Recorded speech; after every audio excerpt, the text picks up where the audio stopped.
Hola, ¿qué tal? Muy buenas tardes. Es para nosotros un gran placer estar con ustedes otra vez en Diálogos Jurisprudenciales, el programa que el Poder Judicial del Estado de México transmite para TV Mexiquense, agradeciendo muchísimo este espacio a MX Noticias en un marco espléndido como es el Salón de Plenos del Palacio de Justicia, el Palacio Histórico de Justicia de la ciudad de Toluca de Lerdo, en el Estado de México, en la capital del Estado de México, y hoy con un programa afuera de importantísimo también, muy honroso para nosotros, porque vamos a hablar de uno de los principales proyectos, de los programas que mejor se han desarrollado en el Poder Judicial del Estado de México y que han tenido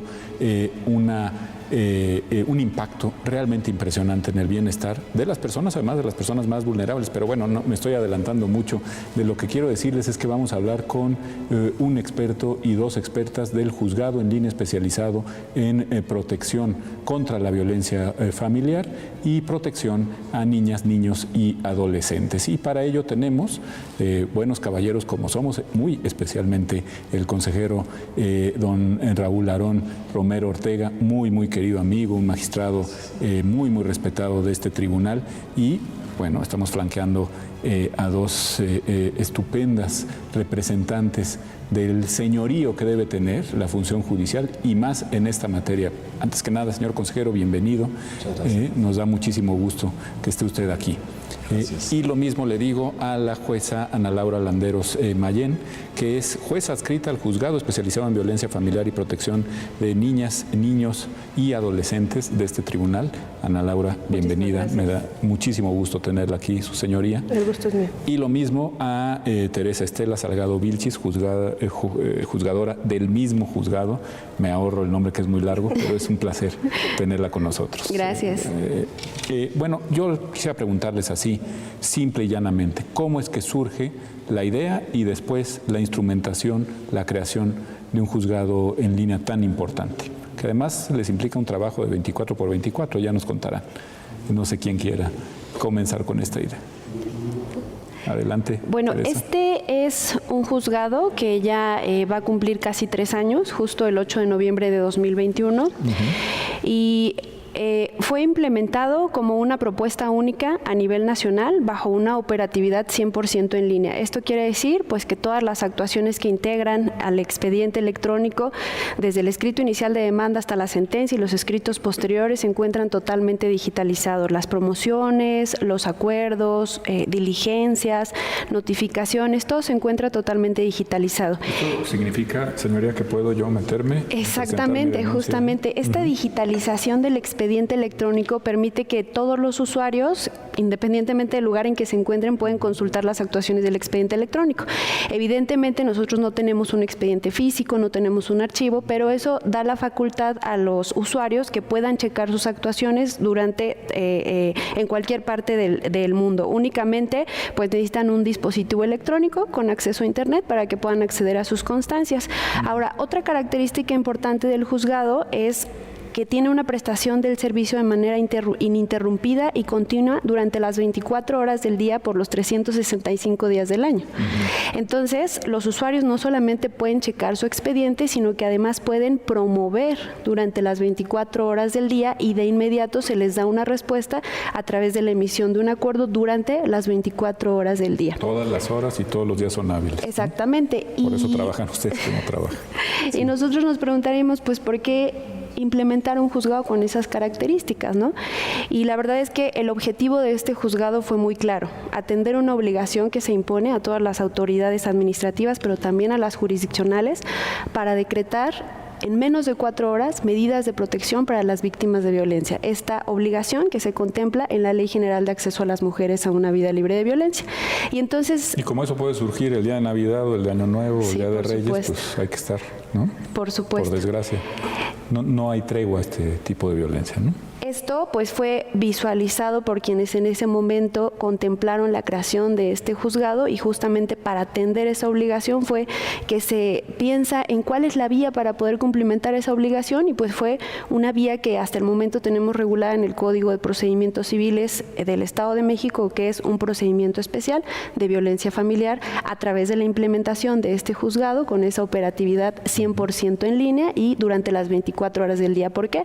Porque nuestra experiencia con los juzgados tradicionales, como nosotros los hemos denominado, pues era un tanto difícil cumplir con esta obligación, simplemente porque tienen un horario de prestación de servicio de 8:30 a 15:30 horas, ¿no? Entonces, si la víctima presentaba su demanda a las 15:25 de la tarde, pues es muy probable que ya no tuviera acceso a estas medidas de protección porque no podía consultar su expediente. Pero a ver, déjeme entender una cosa, es presentar una demanda, pero bueno, también son conductas constitutivas de delito, ¿no? Si la denuncia se presenta, obviamente, ante la Fiscalía.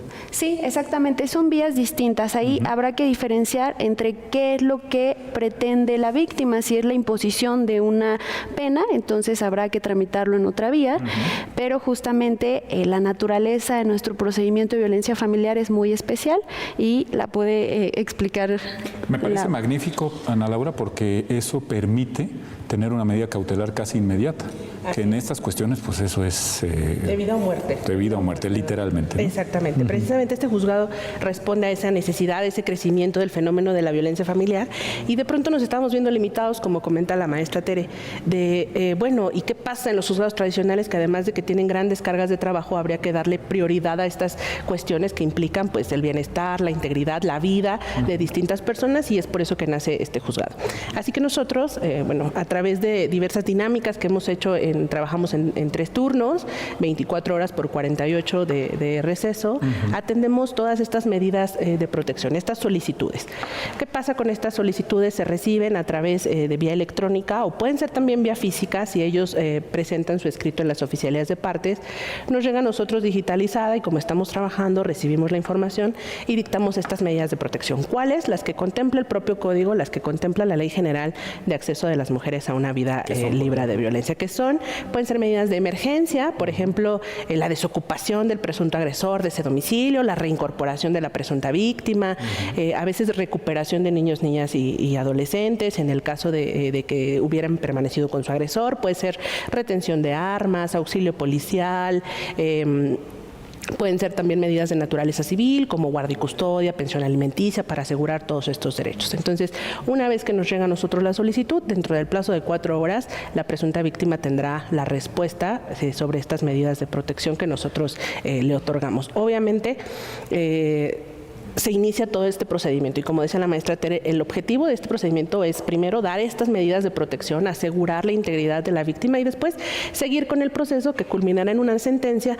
donde se fijen estas bases o estas medidas para restablecer el orden y la paz dentro del núcleo familiar. Seguir con el proceso, señoría, pero independientemente que le dé impulso procesal la víctima. Claro, sí, con independencia de que ello suceda. Nosotros... O sea, ustedes de oficio están investigando qué pasa ahí. De oficio ejecutamos las medidas, solamente nos coordinamos. Hay un área operativa que es el área administrativa, donde ellos se encargan de contactar a la presunta víctima una vez que se han otorgado estas medidas de protección y solicitarle datos que nos ayudan a nosotros a ejecutar las medidas.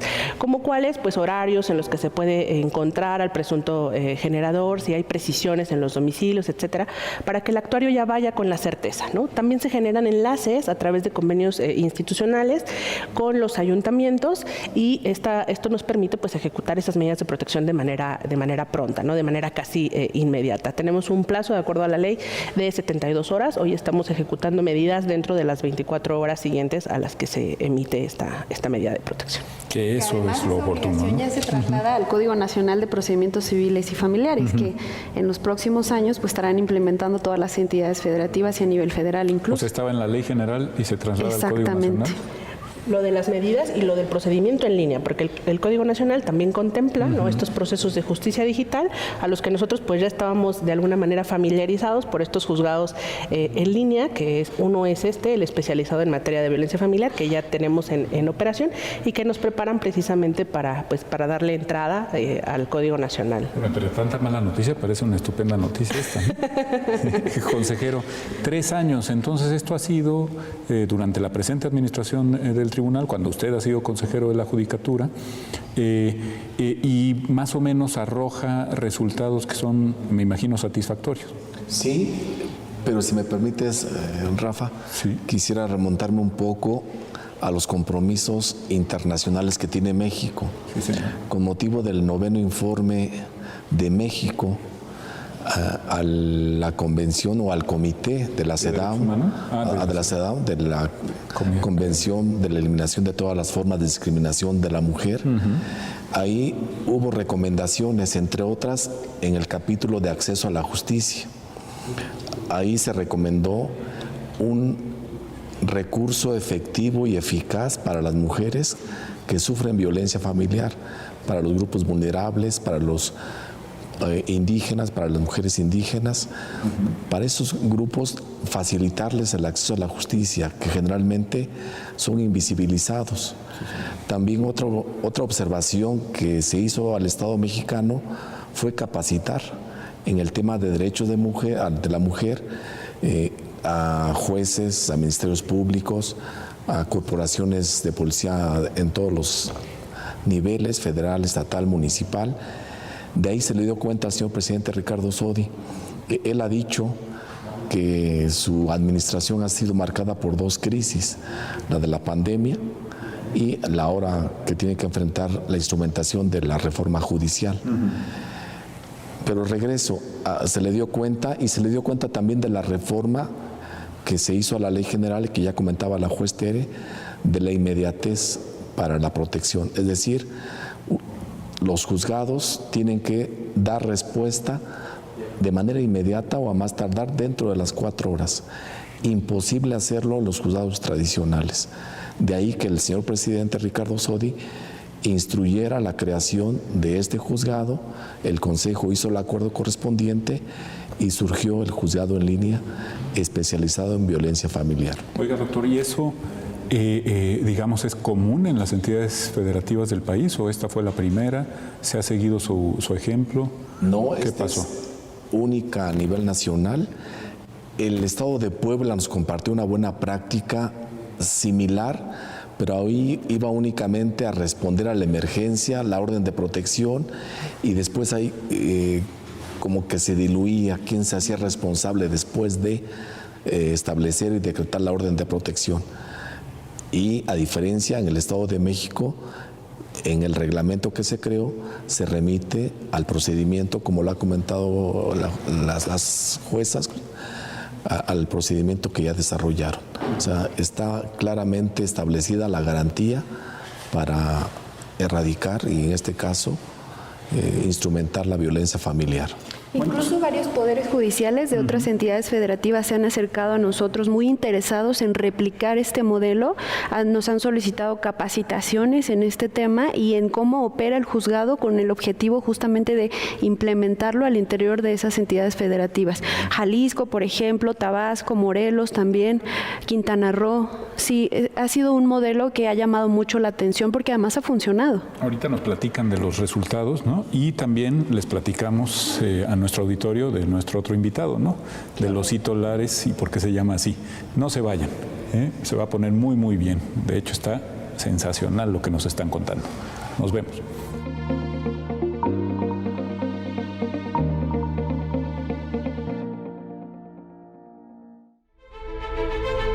Hacer memoria para hacer justicia. Estamos a punto de cumplir 200 años de historia en el Poder Judicial. Jueces, juezas, magistradas, magistrados y administrativos, quisimos hacerle un regalo a nuestro tribunal y con aportaciones voluntarias forjamos el monumento magno del Bicentenario del Poder Judicial del Estado de México. Se trata de una obra de arte escultórica con 6.5 metros de altura, por 3 de fondo, creada por el artista mexiquense Carlos Alberto Vadillo Cruz. La pieza de bronce a la cera perdida, propuesta por el magistrado presidente Ricardo Soricuellar, integra los símbolos que evocan la identidad pluralista, el pasado y presente del Estado y elementos característicos como el tronco con 18 xoconosles, que representan los distritos judiciales del máximo Tribunal de Justicia mexiquense. El escudo del Estado de México y el origen de la identidad nacional en el águila devorando la serpiente y el mayete, símbolo emblemático de la impartición de justicia, entre otros elementos heráldicos que enaltecen y celebran los 2 siglos del Poder Judicial del Estado de México. La parte de atrás hace alegoría a los 3 poderes, con una balanza, símbolo de justicia, una espada que es el Ejecutivo y un pergamino con la palabra ley, que figura al Poder Legislativo. Hoy, esta escultura engalana el patio bicentenario del histórico Palacio de Justicia. Los nombres de las y los servidores judiciales que participaron con su aportación voluntaria han quedado grabados con gratitud en granito. La escultura magna para celebrar y recordar nuestros 200 años es un testimonio más de hacer memoria para hacer justicia.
Durante la pandemia, el confinamiento trajo consigo la convivencia obligatoria, la escuela en casa, el teletrabajo o la pérdida de empleo, principalmente para las mujeres, y con ello, el incremento de la violencia familiar. En el Poder Judicial del Estado de México, del 20 de marzo de 2020 al 15 de octubre de 2021, se iniciaron 4.353 nuevos juicios de violencia familiar, 46% más que en el mismo periodo sin pandemia. Sensible a esta situación y ante la necesidad de garantizar el derecho de las mujeres y cualquier persona a una vida libre de violencia, el Tribunal Superior de Justicia del Estado de México crea el Juzgado en Línea especializado en violencia familiar. Por nuestra seguridad, este juzgado atenderá las 24 horas de los 365 días del año para recibir protección dentro de las siguientes 4 horas de pedirla. Me siento más segura, no importa dónde vivas, pues el juzgado tendrá competencia en todo el Estado de México. 100% en línea, cero papel, garantizando en todo momento los principios de seguridad jurídica y debido proceso. Estarán a salvo los derechos de las mujeres, niñas, niños, abuelitas, abuelitos y hombres que hayan sufrido agresiones físicas, verbales o sexuales. Las víctimas de violencia podrán ingresar su demanda en línea, tramitar su firma electrónica inmediatamente y participar en audiencias de manera remota y en los juzgados más cercanos a su domicilio. Dada la urgencia de los juicios por violencia familiar, los peritos del Poder Judicial atenderán y practicarán dictámenes en trabajo social y psicología oportunamente. Para cumplir con los plazos procesales, el juzgado en línea dará seguimiento a las órdenes de protección durante los 6 días siguientes. Para el cumplimiento de las medidas de protección, colaboran la Procuraduría de Protección de Niños, Niñas y Adolescentes del Estado de México y las municipales, el Sistema para el Desarrollo Integral de la Familia del Estado de México y los municipales, las Secretarías de Salud, de la Mujer, de Justicia y Derechos Humanos y de Seguridad Pública Estatal. Además, las Divisiones de Seguridad Pública y Tránsito municipales. Estamos manejando una cooperación interinstitucional entre poderes y organismos autónomos para accionar con rapidez, con prontitud ante los temas de violencia y evitar que la violencia feminicida escale y se lleguen a consecuencias indeseables.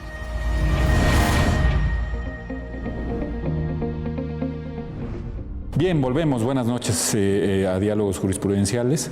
Les decía que se está poniendo muy buena la plática en torno a esta figura estupenda de protección de lo más importante que tenemos, que es el núcleo familiar, y que las personas que lo integran se sientan protegidas. Estamos hablando del juzgado en línea especializado en violencia familiar y protección a niñas, niños y adolescentes. Por cierto, que esto surgió después, ¿verdad? La protección, me refiero a niñas, niños y adolescentes, Teresa. Sí, justamente después se incorporó esta segunda parte a la denominación del juzgado, que es la protección de niñas, niños y adolescentes, para dar entrada a un procedimiento que se encuentra regulado en la Ley General de Niños y que es justamente inicia ante la Procuraduría de Protección de Niñas, Niños y Adolescentes. Se decretan medidas de protección de carácter administrativo. Y lo que hacemos nosotros es confirmar, modificar o ejecutar, en su caso, esas medidas de protección que son decretadas a favor de niños, niñas y adolescentes. Esa es nuestra función, justamente también está relacionado con medidas de protección y fue justamente como se visualizó para darle también la competencia a este juzgado especializado para conocer de esos procedimientos que no se tramitan también en los juzgados tradicionales, únicamente en este juzgado especializado. Y esto implica que, bueno, los niños y las niñas que nacen ahora en la famosa generación Touch, Ana Laura, implica que se pueden meter a la página y presentar sus propias consideraciones? Sí, claro. Bueno, tenemos que atender a cuestiones de legitimación, ¿no? Regularmente lo hacen a través de quienes los representan. En este caso, sus papás, ¿no? Su papá o su mamá, dependiendo quién sea la persona que está siendo receptora de violencia y quiénes son las víctimas de violencia. Pero también, como lo comenta la maestra Tere, puede ser que venga en representación de ese niño, niño, adolescente, la Procuraduría de Protección de Niños, Niñas y Adolescentes, en este caso, o las municipales vinculadas directamente con la estatal, donde nos soliciten, ¿no? Que al ser los dos padres quienes están generando este entorno de violencia, pues ellos ejercen una representación en suplencia y por tanto nos piden que nosotros revisemos estas medidas de protección que ellos dieron. Obviamente el trámite es el mismo, recibida esta solicitud, analizamos, adecuamos esta medida de cuál pudiera ser lo más benéfico para ese niño o niña adolescente de acuerdo al contexto y de acuerdo a los elementos que la propia Procuraduría nos aporte. Regularmente en esta Procuraduría ellos ya vienen con un soporte documental, ¿no? Ya hicieron entrevistas de trabajo social, ya hicieron valoraciones médicas, psicológicas, del entorno. Entonces todos esos resultados nos permiten a nosotros confirmar en la mayoría de los casos la medida a efecto de que se ejecute, ordenar que se ejecute y en algunos otros nosotros modificarla, atenuarla para distintos efectos, para que se cumpla con este propósito de brindarles la protección. Pero, digamos, violencia entonces familiar, ¿qué entendemos por eso? ¿La famosa violencia intrafamiliar o también, no? Sí, creo que primero habría que definir pues lo que entendemos por violencia, ¿no? Que violencia en general es toda acción u omisión que se genera justamente con esa intención de causar un daño físico, psicológico, sexual, económico, patrimonial, etcétera. Y esta violencia se desarrolla justamente en un plano de subordinación, en una relación de desigualdad, en donde una de las partes que integra esa relación tiene mayor poder frente a la otra. Típicamente padres e hijos, ¿no? Sí, es justamente es una de las relaciones, una relación de desigualdad histórica que ha sido las relaciones entre mujeres y hombres, justamente de ahí viene esa relación de desigualdad. Y hay diferentes tipos de violencias, como la violencia física, violencia sexual, violencia psicológica, económica, patrimonial, que son las que están reguladas en la Ley General de Acceso a las Mujeres a una Vida Libre de Violencia y también están contenidas en el Código Civil del Estado de México. Estos tipos de violencia a su vez se pueden generar en diferentes ámbitos, el ámbito escolar, por ejemplo, digital, y uno de esos ámbitos es el ámbito familiar, que es del que se encarga este procedimiento especializado en materia de violencia familiar. Entonces, dentro de este ámbito de la familia se pueden generar desafortunadamente todos estos tipos de violencia. Y digo desafortunadamente porque es donde las mujeres y los niños deberían sentirse más seguras, que es en la familia. Pero desafortunadamente es justo donde se desarrolla este tipo de violencia. Así es, bueno, y actualmente no solamente esta problemática tiene que ver con mujeres y niños, sino que ha ido en incremento con personas mayores, ¿no? Son más recurrentes cada día las demandas, las solicitudes que tenemos para brindar órdenes de protección a personas mayores que están siendo violentados, en este caso por sus hijos o por las personas que viven en sus domicilios y bueno, que también son protegidas a través de este juzgado. Se dice en línea, jueza, pero precisamente con este motivo me atrevería a preguntarle si también hay un teléfono, una línea abierta, porque las personas mayores pues generalmente no están muy familiarizadas con las posibilidades online, como dicen los chavos. Exactamente.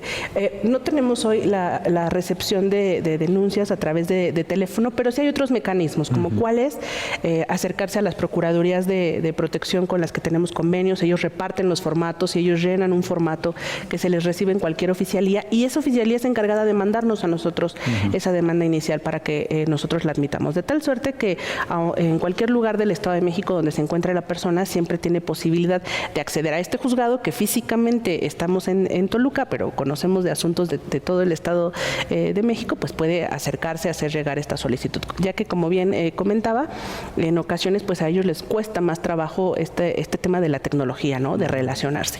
Y también para eso nosotros implementamos pues algunos ajustes en el procedimiento, como cuáles en ocasiones nos hemos trasladado a sus domicilios para verificar las audiencias, las escuchas de personas adultas mayores. A veces se les hace la designación dentro del propio expediente de algún apoyo para que ellos puedan tramitar este procedimiento. Y como comentaba la maestra Tere, en este tema de la violencia lo que nosotros verificamos es la existencia de un grupo familiar, ¿no? De personas que por esta cohabitación y que porque hayan tenido una relación pasada, puede ser con exparejas, sigue formando parte del núcleo familiar. Dicen mucho de la violencia que también consiste en, por ejemplo, dejar de pagar la pensión a tu excónyuge, ¿no? Exacto, ¿Eso también se puede conocer en el juzgado? También puede ser, así la premisa como nos la plantea. Ajá. Podríamos calificarla preliminarmente de una violencia económica, porque compromete la subsistencia, y también nosotros brindamos medidas de protección como asegurar, embargar bienes, hacer anotaciones preventivas sobre inmuebles para garantizar que se cumpla con esa obligación que se tiene para pues las personas. ¿La famosa violencia vicaria también? También, violencia recientemente incorporada a la Ley General de Acceso a las Mujeres, pero sí también.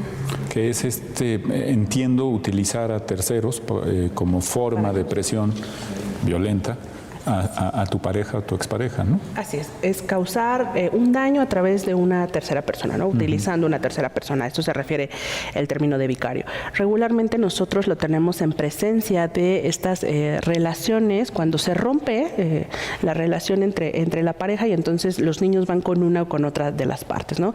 La parte que tiene, puede ser jurídica o no jurídicamente, la guarda y custodia, solamente de hecho, pues utiliza al niño o niña adolescente como una pues forma de presionar o de causar daño a la otra persona, ¿no? Eso también es constitutivo de violencia y también para eso nosotros damos medidas de protección de acuerdo a los indicios que se nos den en el caso. Pueden ser regímenes de convivencia supervisados, electrónicos, etcétera, medidas de apremio para ejecutar estos regímenes de convivencia cuando sean necesarios y de esta manera evitar que exista esa presión o ese daño por pues hacer nugatorio este derecho que tienen los niños y las niñas de convivir con sus padres.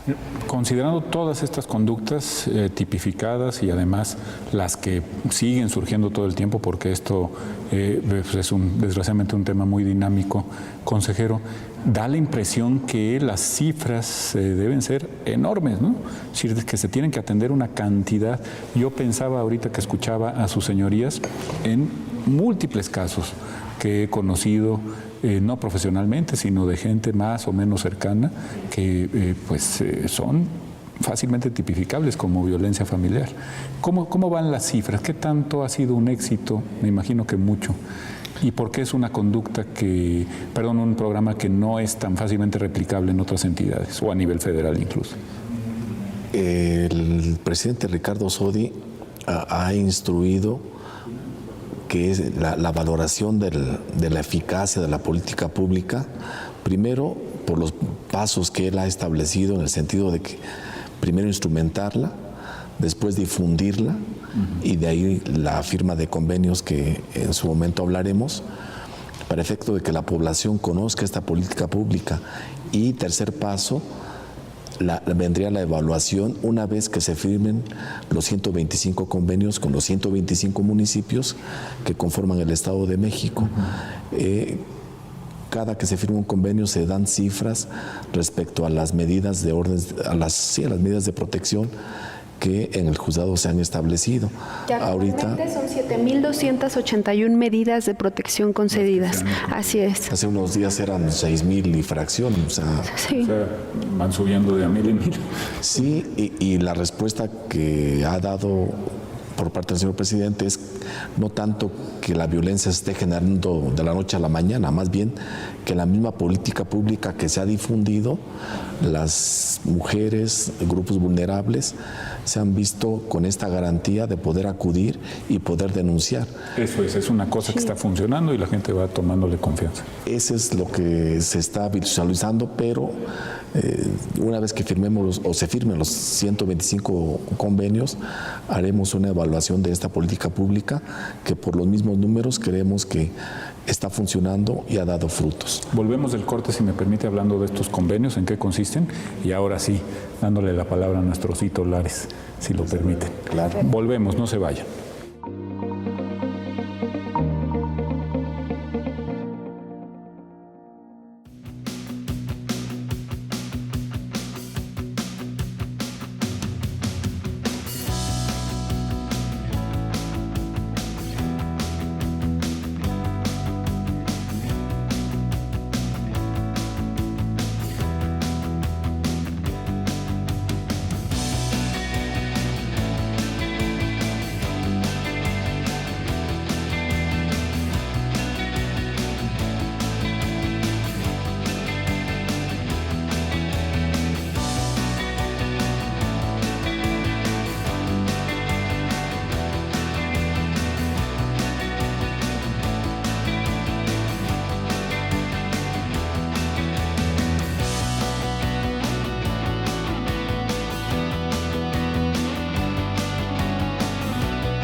Hacer memoria para hacer justicia.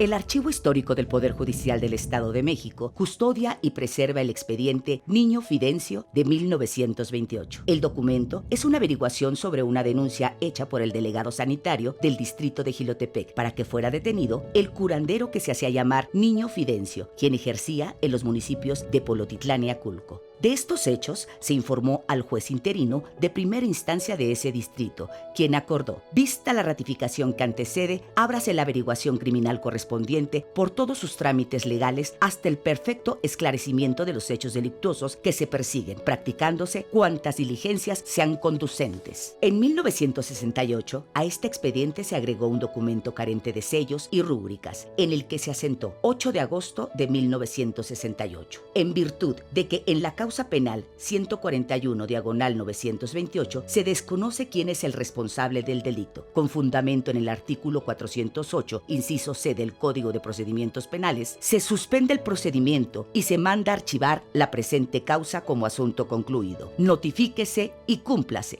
Por ese tiempo, José Constantino Cíntora, otro niño fidencio, radicaba en Espinazo, Nuevo León, donde era conocido y ganó popularidad por sus curaciones. Constantino Cíntora había sanado a un buen número de personas. Su fama se esparció en el norte del país y entre la población mexicana de Texas.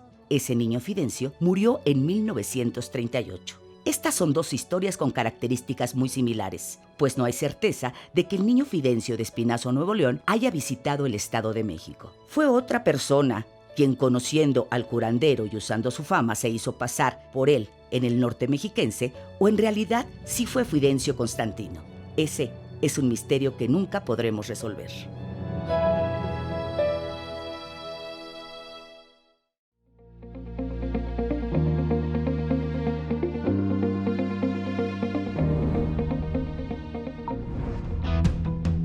Inspirado en las deidades romanas dedicadas al cuidado del hogar, Lares es el osito mensajero del Juzgado Naranja. Está física o virtualmente cerca principalmente de mujeres, niñas y niños, adolescentes y adultos mayores para brindarles apoyo en caso de ser víctimas de violencia familiar.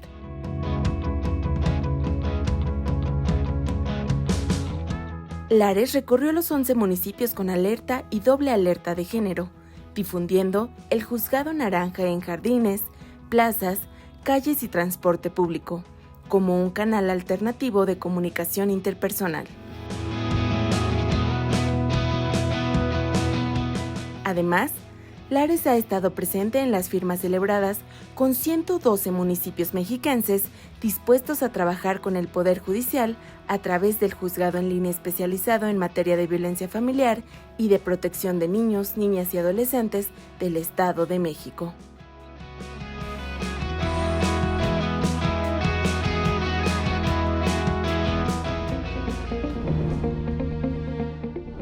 Bien, volvemos de esta cápsula tan interesante precisamente porque nos cuenta la historia del osito Lares. Los Lares como los dioses arquetípicos de protección al hogar en Roma, de ahí el nombre de este personaje que ha resultado tan simpático y de tan buenos efectos para el funcionamiento del juzgado. Pero estábamos hablando precisamente de los convenios, consejero, y de lo que deben incluir. ¿Cuál es el contenido de estos convenios? ¿Por qué es tan importante involucrar a los municipios? Y bueno, a partir de la reforma en materia indígena ya aprobada en la Cámara de Diputados del Congreso de la Unión, pues también me imagino a comunidades indígenas que ahora serán sujetos de derecho público según el artículo 2 de la Constitución. Sí, en efecto, Rafa. Cuando se creó el juzgado en línea especializado en violencia familiar, instruyó el señor presidente que se invitara primero a los 11 municipios que tienen alerta en violencia de género y doble alerta en violencia de género. Y hay tanto del Valle de Toluca, Valle de México y el Oriente, por mencionar algunos: Toluca, Ecatepec, Nezahualcóyotl, Cuautitlán Izcalli, Chalco, Valle de Chalco, Iztapaluca, y por ahí me falta Chimalhuacán, 11 en total. Una vez que se firmaron los convenios con estos 11 municipios que más lo necesitaban, se instruyó para efecto de que se invitara a los demás municipios.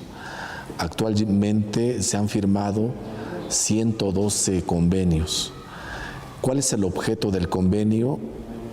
Por parte del Poder Judicial, hacer una capacitación en el tema de derechos de la mujer, pero también en el tema de cómo utilizar las herramientas para acceder a este tribunal en línea. Entonces se convoca al Instituto de la Mujer, a la Procuraduría de Protección de Niñas y Adolescentes del municipio.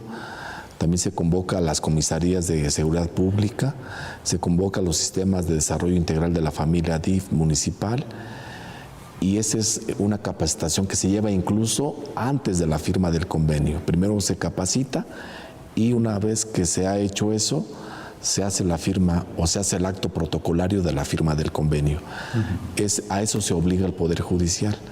Y por parte de los ayuntamientos es a prestar el auxilio por parte de tanto de las autoridades para dar seguimiento a las denuncias y a la policía municipal para que ejecuten, como lo dijeron las juezas, de manera inmediata las órdenes de protección. Los juzgados tienen la facultad de hacer cumplir sus determinaciones, pero si hacemos esos convenios hay una coordinación y una cooperación, y por eso los logros que se han manifestado de la prontitud, de la inmediatez en la ejecución de las órdenes de protección. Entonces, repito, son 112 municipios que se han sumado a esta política pública. Justamente como dice el consejero, porque una vez que el juzgado inició labores, nos dimos cuenta que si bien decretábamos las medidas de protección dentro de las 4 horas, pues no las podíamos ejecutar de manera inmediata. Esa era otra complicación. Entonces, justamente a través de estos convenios se da esa comunicación directa entre el personal administrativo del juzgado y los elementos de seguridad para que puedan ejecutar de manera inmediata estas medidas de protección, y de esa manera es que hemos logrado ejecutar nuestras medidas de protección. Además de esa capacitación, entonces, los ayuntamientos. Sí, porque ya no hay un intermediario, digámonos. La comunicación es directa entre la víctima, los elementos de seguridad y nuestro personal del juzgado. Además de esas capacitaciones, también se les tramita una firma electrónica judicial a los asesores jurídicos, a las procuradurías, para que de esta manera ellos puedan promover también en el expediente electrónico. Es parte de las capacitaciones, y también dentro de la capacitación se les enseña cómo utilizar justamente el expediente electrónico, el tribunal electrónico. Por ejemplo, el municipio de Coacalco, que fue el primero con el que firmamos este convenio, pues actualmente tiene tramitados muchos expedientes a través de los asesores jurídicos del ayuntamiento. Desde luego son quienes tienen mayor contacto con las víctimas, con los usuarios, se acercan a ellos a pedir asesoría, y en vez de mandarlos con algún abogado o alguna otra institución, ellos mismos inician la demanda y el procedimiento dentro de este juzgado, porque ya saben cómo hacerlo, porque ya saben cómo utilizar el tribunal electrónico y ya tienen su firma electrónica judicial. ¿Son aquellos, maestra, asesores jurídicos victimales de la ley de víctimas o son distintos? No, son los que forman parte del ayuntamiento, de los ayuntamientos. ¿Pero también hay alguna relación con las comisiones de atención a víctimas o no? Bueno, también en estas capacitaciones se convoca también a las comisiones de derechos humanos, ¿no? de cada uno de los municipios, y algunos otros organismos que cada ayuntamiento considere que debieran tener conocimiento sobre este juzgado, sobre la implementación, y a todos se les da esta asesoría de cómo... DIF, como decía exactamente, el doctor, de ¿no? Sí. Claro, y esto tiene un propósito específico, ¿no? Ellos son quienes de primer contacto saben de cuáles son las necesidades de las personas de su comunidad. Entonces, teniendo ya las herramientas, pues pueden encauzarlos por un camino más rápido para que puedan tener estas medidas de protección.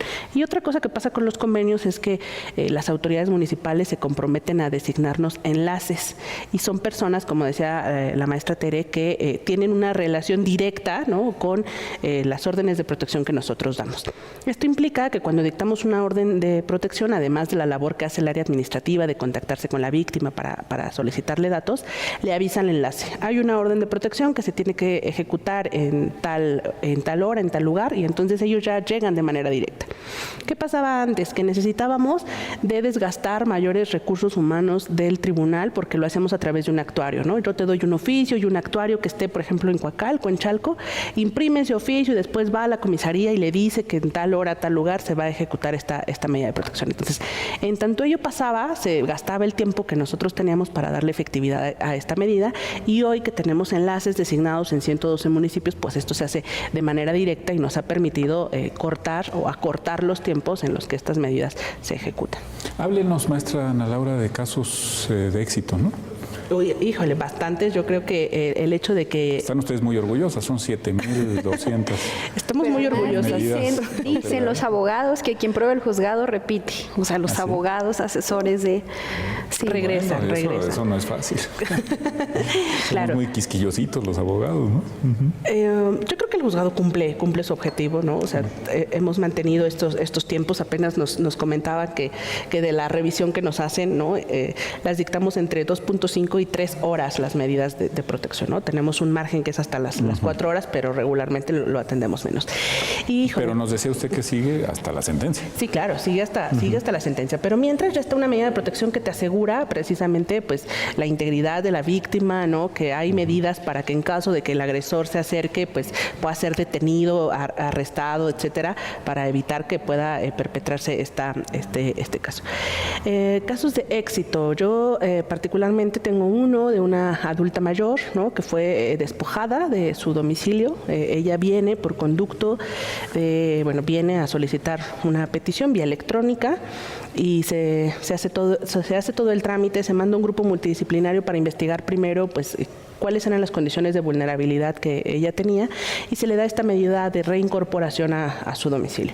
Recuerdo mucho el asunto porque la señora, cuando en la audiencia inicial, que es una vez que yo revisé el informe, modifiqué esta medida, ella lloró, ¿no? De la emoción que iba a ser pues reinstalada en su casa y sus hijos iban a ser excluidos porque eran quienes le estaban causando la violencia. Pero como hay pues muchos otros casos, yo creo que casos de éxito, todos los que llegan al juzgado, porque todos, absolutamente todos tienen una medida de protección eficiente que atiende pues particularmente al caso especial que se está planteando y que es efectiva, ¿no? Porque se ejecuta para brindarles esta protección. Y por ejemplo, tratándose de sentencias de primera instancia, ¿cuántas son apeladas?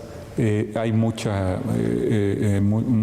sistema de recurso contra ellas o la gente queda más o menos satisfecha? La gente queda más o menos satisfecha. O sea, esta no es una violencia y nosotros, no es una sentencia, perdón, donde alguien gane y donde alguien pierda. Nosotros lo reiteramos, ¿no? En el proceso. La sentencia no va a decir quién ganó y quién perdió. Lo penal sigue su... Exactamente. Lo penal y todo lo demás sigue su propio curso. Pero en esta sentencia yo voy a dar medidas que le ayuden al núcleo familiar a restablecer el orden y la paz dentro de la familia, ¿no? Reglas a las que tendrán que sujetarse. Son pocas las que van a segunda instancia, sobre todo de aquellos asuntos donde ya tienen una alta conflictividad, ¿no? Expedientes que ya es el tercero o cuarto procedimiento que vienen, ¿no? Tienen previo un divorcio incausado, una guardia y custodia, una pensión alimenticia, una división de copropiedad o de bienes, compensaciones económicas, etcétera. Ellos sí, o sea, aunque vengan a la violencia y nosotros les demos medidas que consideramos idóneas, seguramente van a recurrir porque ya traen pues toda una historia cuyo objetivo no era restablecer el orden y la paz, ¿no? Vinieron a este juzgado, hicieron uso del mecanismo, se les dieron las medidas, pero su objetivo en realidad no era eso. Ellos están buscando otra cosa, tal vez que nosotros dividamos los bienes, que nosotros digamos... había un fondo patrimonial, probablemente, que ya no se resuelva a través de la implementación de esas medidas. Por lo que nos están contando ustedes, pues realmente es un juzgado para la paz. Lleva mucha paz, mucha tranquilidad a los núcleos, desgraciadamente, frecuentemente más violentos de nuestras comunidades. Si les parece, volvemos después del corte.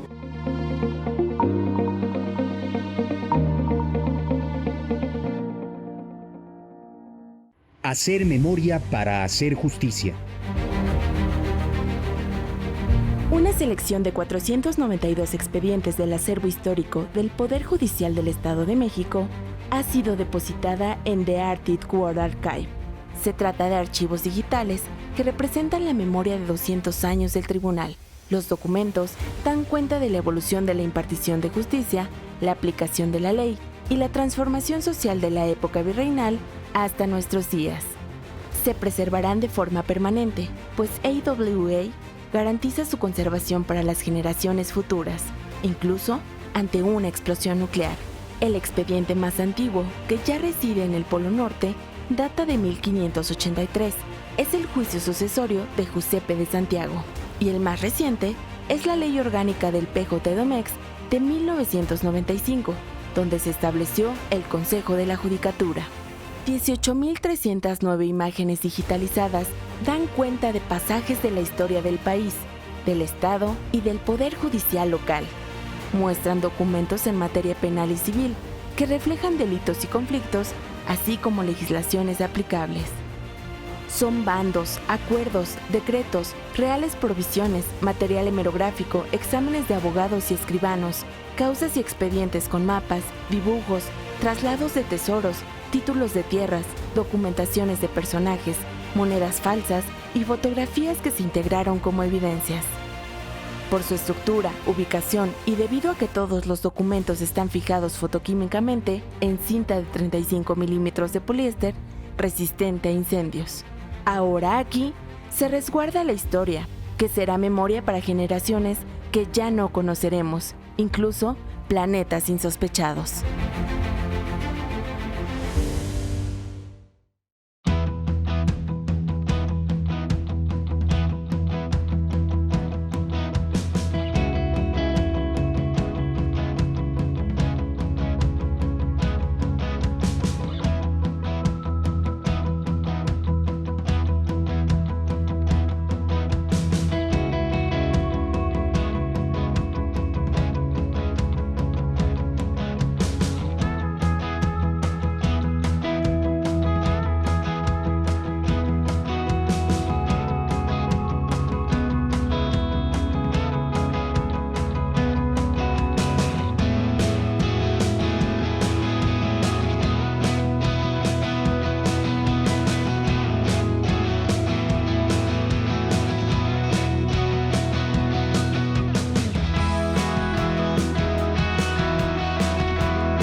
Bien, volvemos para lo que desgraciadamente será el último segmento de este programa, que ha sido un programa de excelencia. A mí me ha abierto muchísimo los ojos, se los digo con toda sinceridad y con toda admiración a su trabajo, en torno a una problemática que es enorme, no solo en el Estado de México, sino en toda la República. Sin embargo, consejero, da la impresión que se focaliza mucho en determinados municipios y que también hay perfiles que acuden más al juzgado que ustedes de forma tan exitosa han estado dirigiendo y administrando. ¿Qué tipo de perfiles serían y qué municipios, si es que no me equivoco, son los que presentan mayor problemática? Sí, me informan las juezas, Tere y Ana Laura, que municipios que se han distinguido de recurrir mucho a esta instancia es Coacalco, entre ellos, Atlacomulco, e incluso antes de la firma del convenio, Chalco me informan también, y circunstancialmente aquellos municipios en los que recientemente se ha firmado el convenio. Por ejemplo, hablamos de Huixquilucan, que se firmó hace unos días y ya ha promovido este tipo de asuntos de violencia en línea. Respecto a las personas, bueno, desde luego Un caso paradigmático es la primera denuncia presentada en el juzgado en línea. Fue de un hombre, un adulto mayor, que presentó su denuncia en contra de su nuera. El hijo salía a trabajar y era cuando ella lo maltrataba, de acuerdo a la versión que dio. Entonces, aquí es de protección a la violencia sin distinción del sexo y también de protección de niñas, niños y adolescentes. Aprovecho, Rafa, si me permites, invitar a las abogadas y abogados que nos ven o que ven este programa para efecto de que aprovechen este instrumento, esta instancia, esta garantía. Con la creación de este juzgado no se cerró la instancia en los juzgados tradicionales. Ahí también pueden presentar la violencia o la denuncia o la demanda en violencia familiar. En los juzgados familiares. En los juzgados familiares hay mixtos, por ejemplo, que conocen familiar y civil, y en los especializados en materia familiar. Pero la bondad es que las 24 horas del día está abierto, por así decirlo, este juzgado en línea. ¿Cómo se dan abasto, por cierto, doctor? ¿Cuánto personal hay en los juzgados, ¿no? Justamente el juzgado empezó con 3 jueces únicamente. Obviamente ha aumentado la carga de trabajo, la suscripción de los convenios también ha generado mayor trabajo. Actualmente somos 6 jueces, trabajamos en turnos de 24 horas por 48 de descanso. Cada titular tiene un equipo integrado por un secretario judicial y un técnico judicial. Esa es la integración de los equipos jurisdiccionales. Trabajamos en turnos de 24 por 48 y un equipo administrativo que está dirigido por una administradora que se encarga de toda la operación del juzgado, los trámites administrativos, del personal, de la correspondencia, de coordinar las salas de audiencias, de asignar a los actuarios que nos auxilian en el cumplimiento de las diligencias, por ejemplo. Y ese equipo administrativo también tiene técnicos judiciales y agentes certificadores. Esta figura de los agentes certificadores es muy importante. Para que puedan acceder al juzgado se necesita una firma electrónica judicial. Sin embargo, nosotros tenemos agentes certificadores que también trabajan las 24 horas del día. Esto permite que si una demanda ingresa con firma autógrafa, en ese momento nosotros nos ponemos en contacto a través del agente certificador para informarle cuáles son los documentos que se necesitan para tramitar esa firma electrónica judicial de manera inmediata, que es una credencial para votar, el comprobante domiciliario y su clave única de registro de población. Y que no vaya a ser que por un requisito formal nos quedemos sin atender. Exactamente. De esa manera, en ese momento puede tramitar su firma electrónica judicial y ratificar en ese momento con firma electrónica su demanda, para que nosotros analicemos en ese momento las medidas de protección. Eso es muy importante, que sepan que si no tienen tramitada la firma electrónica judicial, de todos modos pueden acceder a este juzgado. De hecho, en la página de internet del Poder Judicial del Estado de México hay un formato muy accesible, muy fácil de llenar, en donde justamente cualquier usuario puede acceder a este formato, descargarlo e ingresarlo sin firma electrónica. Es lo mismo. Y en ese momento nuestro agente certificador se pone en contacto con la persona que presenta este formato. El sueño de los litigantes, ¿no? De hecho, sí. No es ni siquiera una prevención, sino que inmediatamente te ayuda. Y cuando digo de manera inmediata es verdad. O sea, si lo ingresan a las 2 de la mañana, a las 2 de la mañana. ¿Les toca mucho en la madrugada? Sí. ¿Hay mucho de eso, señoría? Ha aumentado mucho. O sea, antes, bueno, estamos 2 jueces por turno, ¿no? Y regularmente resolvíamos en promedio como 10 medidas de protección al día, ¿no? Entre las 2, y ahora ha aumentado, lo mínimo que resolvemos son 14, 15, ¿no? Y obviamente también pues a lo largo de todo el día, en la madrugada, a cualquier hora llegan estas medidas de protección. Y a propósito del formato que comentaba la maestra Tere, en este portal tiene una bondad porque nosotros sabemos pues que hay ocasiones en las que la violencia es tanta que pues la víctima teme incluso presentar esta demanda, ¿no? Entonces esta herramienta al activarla genera una alerta donde te pregunta si estás a salvo, si quieres continuar, ¿no? Si tú dices que no, incluso te pone un letrero en cualquier tiempo que tú te sientas amenazada, da clic aquí y se cierra esa ventana, borra todos los datos, incluso borra del historial que tú accediste a la página del Poder Judicial, para que tu agresor no sepa que estás pues intentando denunciarlo y que con motivo de eso pueda escalar la violencia. Es importantísimo, ¿no? Que la protección de datos personales está asegurada por ustedes, me imagino, así es, al 100%, ¿no? La gente puede acercarse ahí con total tranquilidad de que el agresor no va a conocer. Así es. Ni quién lo denunció, ni nada que tenga que ver con posibilidades de identificación, ¿no? Bueno, eso también genera muchísima confianza. Es importante, creo, decir que no se trata de un juzgado que solamente se haga cargo de causas donde la víctima sea una mujer, ¿no? Al contrario, parece que la primera vez que se acudió fue por un varón, ¿verdad? Así es, protegemos, o es un juzgado creado para proteger a las personas de la violencia con independencia si son hombres y mujeres, ¿no? Incluso tampoco la edad, decíamos, hay grupos pues que por etarios más vulnerables que otros, niños, niñas, adolescentes, personas mayores hoy en día, pero con independencia de eso, cualquier persona puede acudir aquí ante el juzgado y no hay distinción para brindarle estas medidas de protección. Me imagino que el personal a su cargo está muy, muy orgulloso de lo que se hace, ¿no? Y de los resultados que se están dando. Sí, bueno, como muestra están nuestras compañeras juezas. Siempre hay que reconocer, siempre participativas en la capacitación, incluso en eventos como ambas han salido a otros estados, Tere, si no me equivoco, a Jalisco, sí, y Ana Laura a Quintana Roo, a promover todo lo que se ha hecho en el Estado de México. No solamente el juzgado en línea, sino demás proyectos que se han realizado en materia familiar. ¿Y bueno, qué recepción encuentran ahí? ¿Sí hay interés de replicar la buena experiencia? Sobre todo admiración. Bueno, en mi caso, yo fui a compartir en un foro especializado en niños, niñas y adolescentes cuáles eran las buenas prácticas que tenía el Estado de México sobre la protección de estos derechos, ¿no? Y de pronto, pues obviamente son contextos socioculturales totalmente distintos, el Estado de México y Quintana Roo, pero pues mucha admiración y mucho interés por copiar estas buenas prácticas que se han implementado pues en estos lados, que han dado funcionamiento, y sobre todo pues nosotros con la mayor disposición de compartir todo lo que se pueda para que también allá pueda tener beneficios las personas que están sufriendo violencia, los niños, niñas y adolescentes en el ejercicio de sus derechos. Qué magnífico, ¿no? La verdad es que sí emociona oírlas. Algo también importante del personal adscrito a este juzgado es que está sensibilizado en todos estos temas de violencia de género, desde el agente certificador que se pone en contacto para tramitar, desde la persona que llama todos los días a la víctima de violencia para saber cómo está, si las medidas han sido eficientes.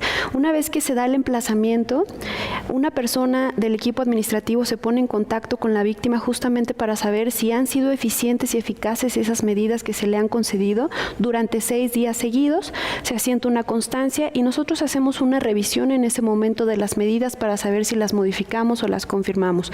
Pero desde esas personas que se ponen en contacto hasta la persona juzgadora que emite una sentencia, somos sensibles y capacitados en todos estos temas de violencia de género, y justamente la especialización del juzgado ha permitido eso en el personal. Y esa sensibilización, pues finalmente arroja muy, muy buenos resultados para la protección de lo más vulnerable que tenemos, como representa el Osito Lares. Ha sido un privilegio escucharlas. Señor consejero, si quisiera usted cerrar con broche de oro esta espectacular charla, claro, con sus señorías, que insisto que con todo señorío han tratado un tema de tanta relevancia y tan delicado. Don Raúl Arón. Gracias, doctor Rafael. Es importante señalar que está próxima la implementación del Código Nacional de Procedimientos Civiles y Familiares. Por si fuera poco lo que hay que instrumentar, ¿verdad? Así es.